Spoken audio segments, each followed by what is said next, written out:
In the dim, flickering candlelight of a London prison cell in 1694, a man named John Law sat waiting for the gallows. He was a convicted murderer, a dandy, and a high-stakes gambler who had killed a rival in a duel over a woman's honor. To the guards, he was just another doomed soul, but Law possessed a mind that saw patterns where others saw chaos. He managed a daring escape, slipping over the prison walls and vanishing into the fog of the European continent. Little did the world know that this fugitive would one day hold the entire economy of France in his hands, only to watch it vanish like smoke.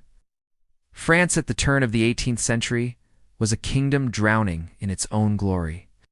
King Louis XIV, the Sun King, had spent decades building the most lavish palace on earth at Versailles and fighting endless wars that drained the royal coffers.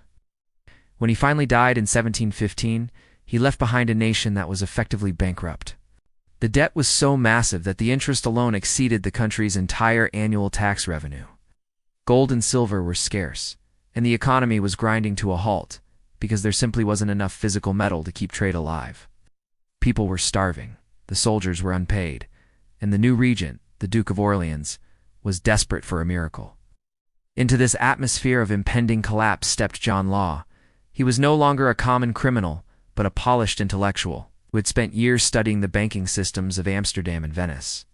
Law arrived in Paris with a radical, almost heretic idea for the time.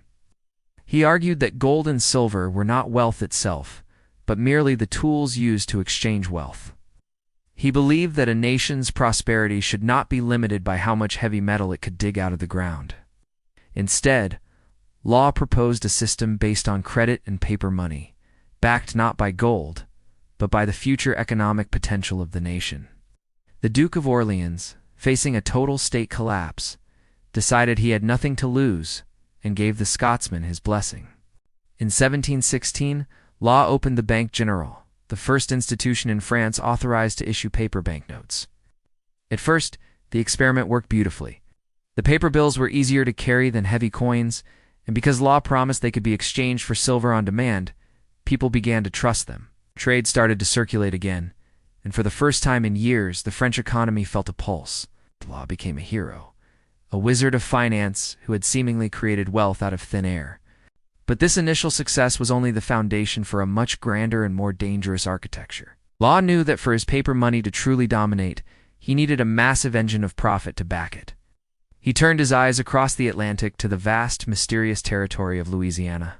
In 1717, he established the Mississippi Company, which was granted a total monopoly over trade with the French colonies in North America.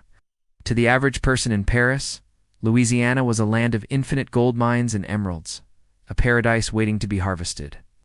Law began to merge his bank with this colonial company, creating a giant entity that controlled both the nation's money and its foreign trade. The genius of Law's plan was to allow people to buy shares in the Mississippi Company using the very government debt that had been crushing France. Suddenly, the worthless IOUs of the king were being traded for shares in a company that promised to make everyone rich.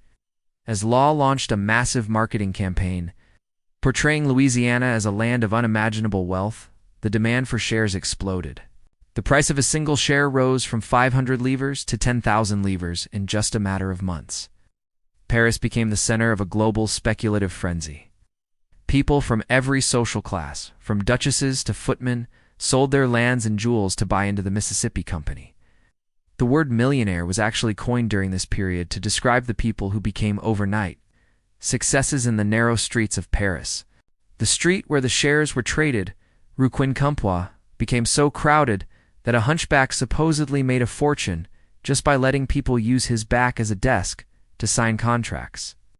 Law was now the Controller General of Finances, the most powerful man in France, and a figure worshipped as a god of prosperity. While the city of Paris was intoxicated with paper wealth, the reality in the swamps of Louisiana was a nightmare of disease, starvation, and stagnant trade. Ow. There were no mountains of gold, only mosquitoes and mud. Law desperately tried to keep the illusion alive by sending shipments of prisoners and beggars to colonize the territory. But the returns on investment were non-existent. To keep the share price rising, Law began to use his bank to print more and more paper money, which investors then used to buy even more shares. He had created a feedback loop that could only survive as long as the prices kept going up. The first cracks in the facade appeared when a few savvy investors, including the Prince of Conti, became suspicious of the soaring valuations. They decided to cash in their shares for actual gold and silver coins. When Law's bank had to pay out these massive amounts of metal, the reserves began to dwindle rapidly. Law tried to stop the bleeding by passing laws that limited how much gold a person could own and even banned the export of precious metals. He declared that paper money was now the only legal tender, but this move only sparked panic. People realized that if the paper was the only thing of value, then perhaps it had no value at all. By early 1720, the bubble began to hiss and leak. The public realized that the amount of paper money in circulation far exceeded the amount of gold held by the bank. Panic turned into a stampede. Thousands of people who had felt like millionaires weeks prior now rushed to the Rue Quincampoix to sell their shares, but there were no buyers. The share prices plummeted faster than they had risen, wiping out the life savings of an entire generation. The streets that were once filled with celebration were now filled with riots and the cries of the ruined. Law tried one last desperate measure to save his system by devaluing the shares and the paper currency, but this only fueled the fire.